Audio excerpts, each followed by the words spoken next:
Hello, guys.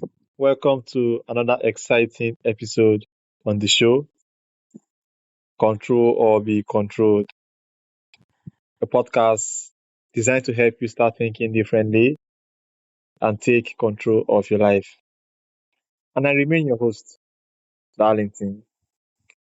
Today's guest is Caroline, a coach, speaker, and creator of Reclaim Your Second Act, the six pillars to living vibrantly, strong, and ageless. Caroline is on a mission to help women in their 40s, 50s, and beyond challenge the belief that aging limits what's possible. Caroline, welcome to the show. Thank you, Darlington. You may tell you the surprise? Okay. I'm 80. You are what? I'm 80 years old. Wow. Is that a surprise? Wow. Yeah. No wonder you are teaching women how to be I how to know. be ageless. Now, so I know what I'm talking about. All right. So I want you to also introduce yourself to my audience. Thank you.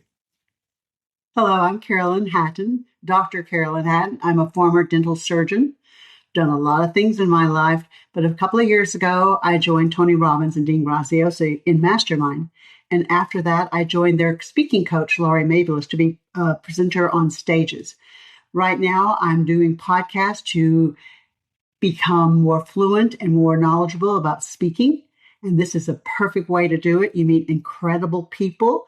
You have a wonderful time at the same time as you're learning how to be a better speaker and how to communicate. So thank you very much for letting me in. Thank you, Darlington.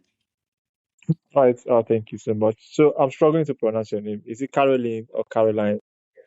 It's either Carolyn is American, Caroline is more European. Either way, Okay. Huh? Carolyn is Okay. how parents call me, Carolyn. Okay, Caroline. All right. So Caroline, Uh, I have some questions here for you, and I would like us to get into them. Bring them on. Okay, so tell us what inspired you to create Reclaim Your Second Act, and how did your journey shape the work you do today? Well, I've had a long journey, so there's lots of different stopping places that I changed and evolved and learned. But I guess what happened was, I guess when I was in my 40s, late 40s, I started noticing that women tend to hang around with other women in groups, and the groups become very similar. They're a pod. They think alike. That's why you're a group. And I started noticing that what I'm hearing from the group were things I really didn't want to listen to. I really didn't want to go there. It was like, oh, well, honey, you're 40 now. Just if everything's going to change. Just stop even thinking you're going to. What? And it was just constant. And I decided I didn't want to be like them. I didn't. I didn't have to. They believe that, and they had that's their mindset. So I decided to start looking at ways to think differently. And so I went on a path of a lot of things, try and error and trial and error. And I guess the thing that really turned me around was when I joined Tony Robbins about 3 years ago, because that's when you really get into mindset. And and he said, I just now thought of this. He was being asked by my speaking coach, do you have anybody that's interesting? And she says, well, I have this one woman. You're not going to believe this. He says, I'm going to show your picture and on screen on the website, and tell me what you think and how old she is. And they said, oh, about 40. And she says, at the time, she's 78. And he went, what? He says, oh my God, there's so many people teaching. My company name is the Forever Young. She's a lot of people are teaching that, but she looks it. She is it. Oh my God. And so I was actually thinking about doing something else, and he convinced me that I knew what I was talking about. I had done it, I've done the work. And he says, you need to teach what you know. So it changed my whole life. Thank you, Tony.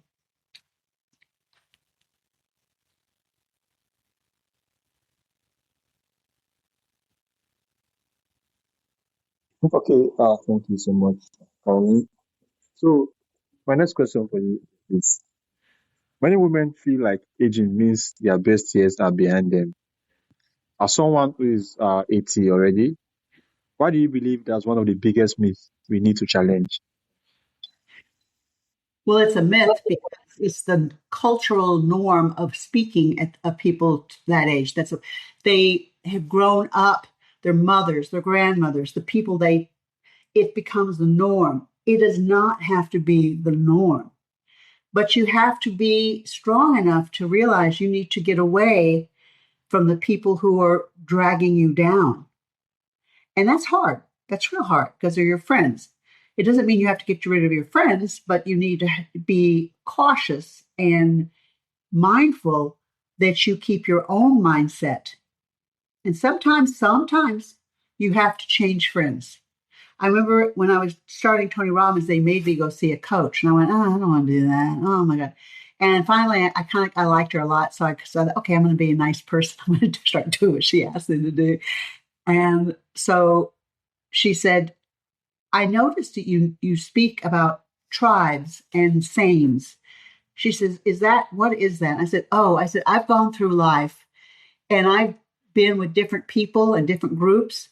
And I've learned all along the way that often you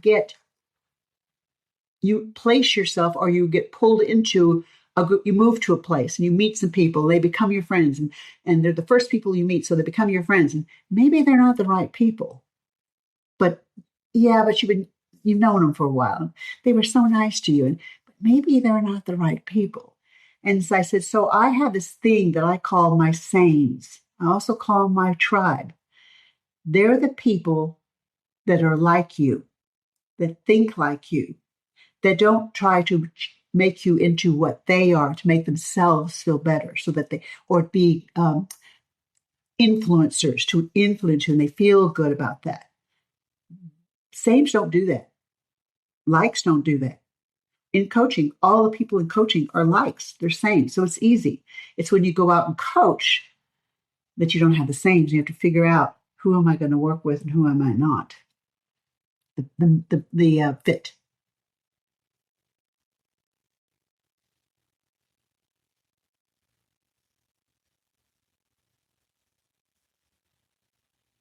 Okay, thank you so much. So you talk about building habits that actually stick. Why do so many people struggle with consistency and what truly works? I'm not quite sure I understand that question. Can you do it one more time? You talk you talk about building habits that actually stick. Why do so many people struggle with consistency and what really works for them? I'm not sure you're talking about consistency. I'm going to just take it from what I think. People have a hard time being consistent unless you find someone who really wants to do that. That kind of comes around to the idea that somebody says, what do you suggest to people that are having an issue or problem? And then you come to the point where you have people who hurt or have a problem. You have two people, the people who really want change and the people who talk about it. And when I invite someone into a webinar, which is free, I usually complimentary, I don't like free. A lot of people will show up because they're curious, they're interested, they don't have anything else to do. She's cute, he's handsome, oh, he's got a great personality. You gotta after the webinar, I usually give a complimentary 1 45 minute, and that's where anybody's interested comes in, and that's when I feel them out. Who's what, who's and I usually in my conversations, I introduce myself and I say, so what would you like to talk about today? I keep it very generic and on a reason. So I will listen. I hardly talk. I just let them, and they'll go on and on and on, kind of like I am doing, on and on and on. And you'll realize, and during the conversation, if you don't interrupt, that they're just jabbering. They're nervous, they're jabbering, they don't know what to say. They're usually not being truthful about what the problem is, they're avoiding it. And so I just let them do that. And at the end, they say they get really quiet and they're kind of drained, they're finished. And I say, well, I'm not quite sure why you're here today. I'm a coach. I help people with their problems, and you never mentioned what your problem is. And they get really quiet. And what happens after that is everything. They either get really nervous and back off and get even more chatty, or they go, wow. And they wake up and they settle down and they tell you what the problem is. What I learned when I was a doctor, when I was in medicine, that I had the same thing with patients. They come in, they have an appointment, they sit in a little room, I walk in, and they had an appointment for something, right? Or they wouldn't have made. But what they're telling me 99% of the times is not what they came in for. They're too afraid to say, oh, I've got this thing, and they're worried about heart attack, or I'm going to say something about their blood pressure. So they tell you some little story that's kind of a little story. I'm so used to hearing this, and it's not the problem. So I just let them talk. So after they talk, I said, well, I think everything is going to be okay with what you just mentioned. Is there anything else? They have another chance.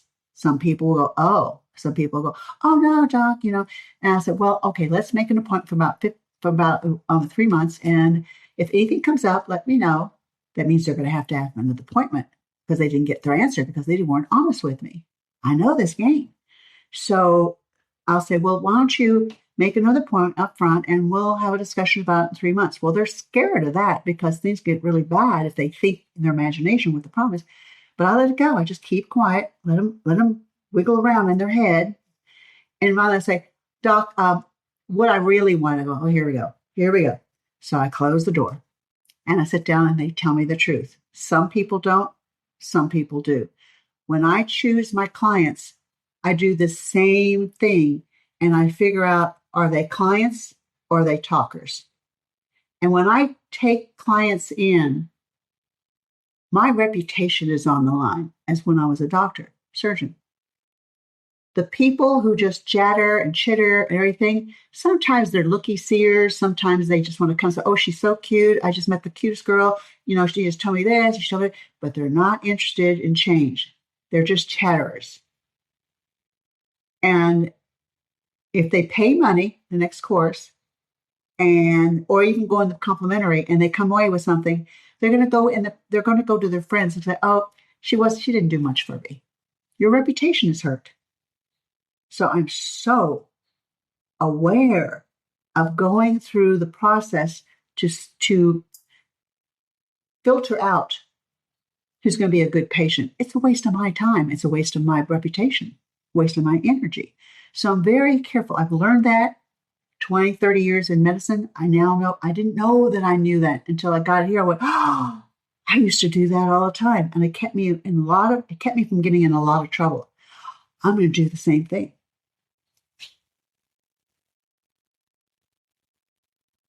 Okay, thank you so much.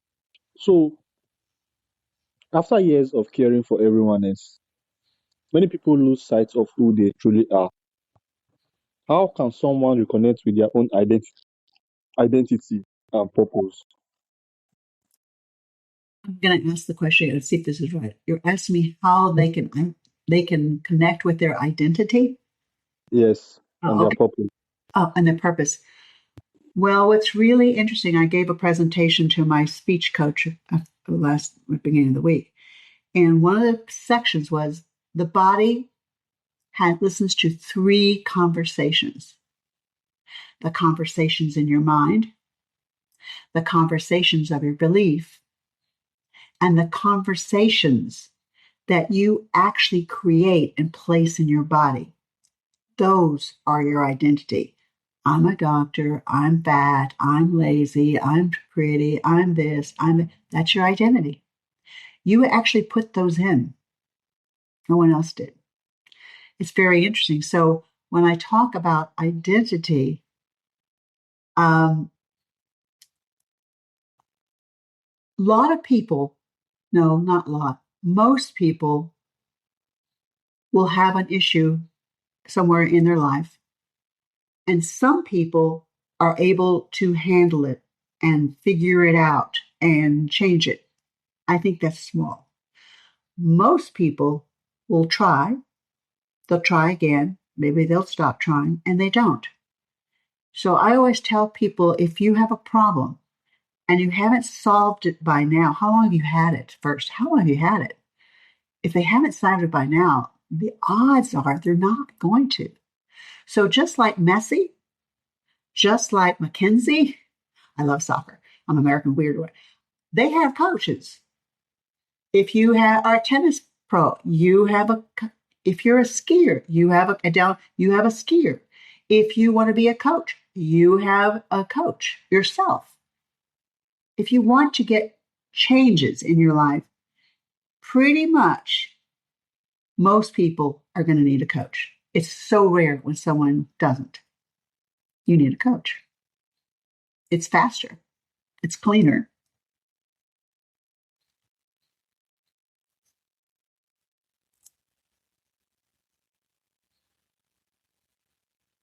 Okay, thank you so much. So, your program is built around 6 pillars. Which pillar do you think has the greatest impact on long term health, happiness? And tell us why. I'm laughing because so many podcasters have asked me that. They've looked at information about me, which is really cool. But that was something I did 2 years ago before Tony changed me. That was what I was doing. That changed me over to doing the Forever Young. I don't do pillars. I actually don't like pillars. I don't know why someone has 18 pillars. That overwhelms me. I'm not easily overwhelmed. I go, why does someone have 6 or 8 pillars? That's just a lot. I have 3 parts to my program. It's mindset, it's mindset, it's beliefs, and it's uh, identity. Those 3 things are inside of you, and your body listens to 3 conversations. Those are the 3 conversations. So I've got it simplified because I don't want 18 of anything. anything.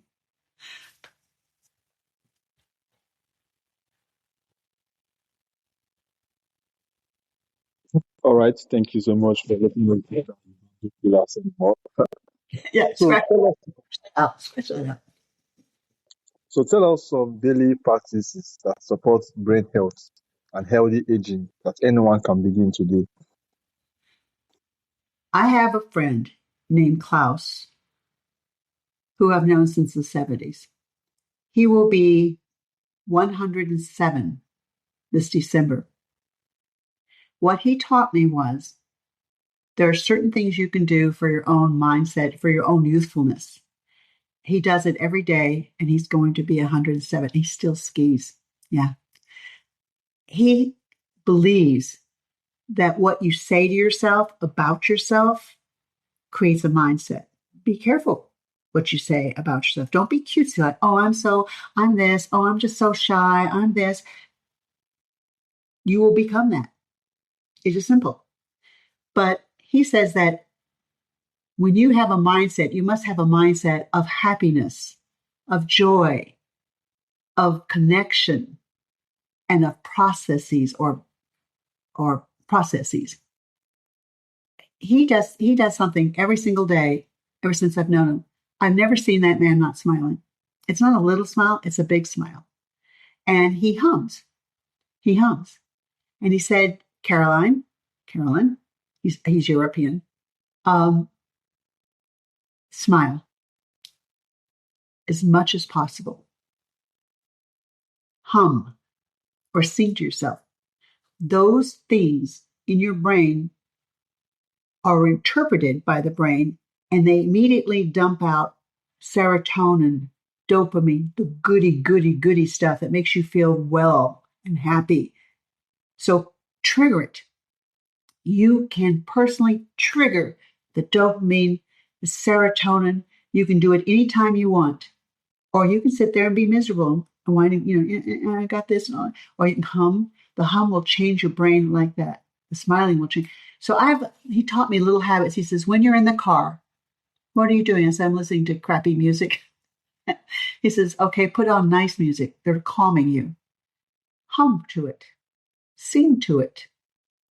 In your car, You smile. You practice your smile all the way in the car. Pretty soon that becomes a habit and that changes you. So then you add another habit, you add it to another part of your life. Are you cooking dinner? Hum, smile. Are you talking on a podcast? Talking to Darlington? Smile. La la la la la la, humming. Do it whenever you can think of it and becomes a habit, and your whole body changes because of the awesome dopamine, serotonin flood that your brain dumps whenever you're doing it. If you don't have those chemicals. So the other chemicals, you're sad, you're depressed, you're angry, those are other chemicals. You don't want it. You have a choice. You have a choice.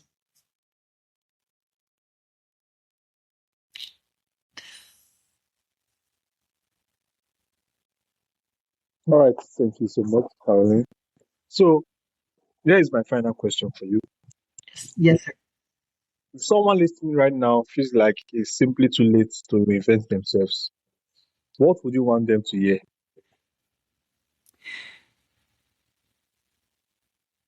If they believe that, that's hard.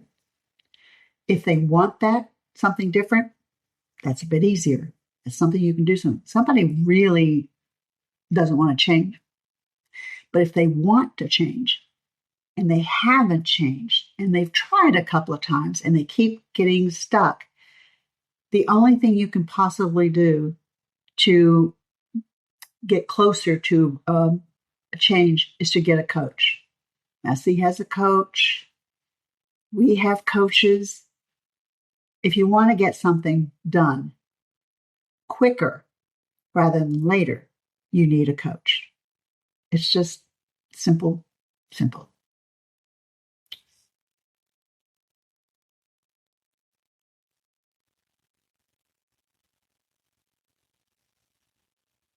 All right. Thank you so much, Caroline. Thank you for You, joining us today and reminding us that our future isn't determined by our age, it's shaped by the choices we make every day. So, for those who would like to connect with you and learn more about what you do, how can they do that? thank you for asking, Darlington. My website is www.the-foreveryoung.com/home. www.the-foreveryoung.com/home. My email is zgmiele92@gmail.com. Thank you so much for asking. Okay, once again, thank you so much for coming. And I also want to thank all my listeners for tuning in today for this very special episode. And you all do have a wonderful day ahead. Thank you, Caroline. Thank you, Darlington. I'm glad to meet you. Thank you.